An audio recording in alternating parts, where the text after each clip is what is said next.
अस्सलाम वालेकुम वरहमतुल्लाह। Tanveer Ahmad AW solution से मुखातिब हूँ।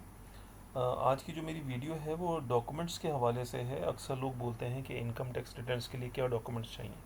अच्छा, डिटेल मिलने के बावजूद भी उनको समझ में नहीं आता कि किस तरह डॉक्यूमेंट्स दें। तो बहुत आसान है। इसको दो हिस्सों में हमने डिवाइड किया है डॉक्यूमेंट्स को। एक हमने किया है बिजनेस इंडिविजुअल्स के लिए और एक सैलरीज के लिए। हम क्विकली इसको डिस्कस कर लेते हैं। बिजनेस इंडिविजुअल्स के लिए बिजनेस इंडिविजुअल अपना CNIC की कॉपी देंगे। Detail of sales and receipts and goods purchase, मतलब जो भी उनके बिजनेस की ट्रांजेक्शन हुई है, सेल परचेज रिसिप्ट्स एक्सपेंसेस, उसकी डिटेल देंगे। इसके अलावा जो है वो अपनी बैंक स्टेटमेंट देंगे बिजनेस की, और बैंक स्टेटमेंट देंगे पर्सनल। अच्छा, इसके अलावा कुछ अगर ज़कात वगैरह में उन्होंने पेमेंट दी हुई है या नॉन प्रॉफिट ऑर्गेनाइजेशंस को उन्होंने कुछ पैसे दिए हुए हैं तो वो देंगे। इसके अलावा जो भी टैक्स उनका कट चुका हुआ है पेमेंट के वक्त, जो भी उनको पेमेंट रिसीव्ड हुई हुई है, और जो भी एडवांस टैक्सेस कट चुके हैं उसकी डिटेल देंगे। मोबाइल पे जो टैक्सेस कटा हुआ है उसकी डिटेल देंगे।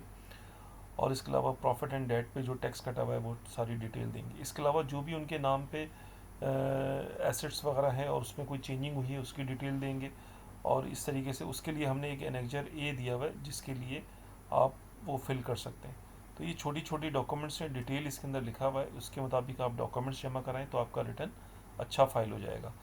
अच्छा, इसके बाद सैलरी इंडिविजुअल्स के लिए बहुत आसान है। उनको सैलरी की अपनी CNIC की कॉपी देनी है। सैलरी इनकम सर्टिफिकेट जो वो अपने एम्प्लॉयर से रिसीव करेंगे, जिस पे टैक्स वगैरह कटा हुआ होगा और क्या सैलरी उनको मिली है वो मुकम्मल डिटेल होगी। उसके अलावा पर्सनल बैंक स्टेटमेंट होगा उनका, जिस बैंक अकाउंट में उनके पैसे गए हुए होंगे। अच्छा, इसके अलावा अगर कहीं उन्होंने प्रॉफिट पे इन्वेस्टमेंट किया हुआ है, प्रॉफिट इन्वेस्टमेंट की हुई है, तो उसके सर्टिफिकेट्स देंगे वो।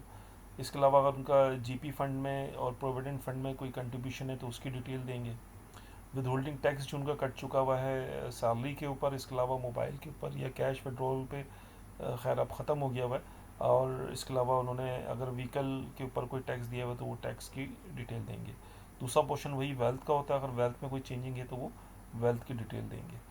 तो उम्मीद है कि आपको डॉक्यूमेंट्स के हवाले से चीज़ें समझ में आ गई होंगी, और अगर कोई क्यूरी है तो आप हमसे रब्ता करें। अच्छा, इन तमाम डिटेल की जो टैक्स पीरियड होता है वो रिटर्न के हवाले से, अगर फॉर एग्ज़ाम्पल हम 2022 का रिटर्न भरने जा रहे हैं तो इसकी डेट होती है 1 जुलाई 2021 से लेके 30 जून 2022। इसके दरमियान की तमाम इंफॉर्मेशन आप हमें प्रोवाइड करेंगे। Thank you.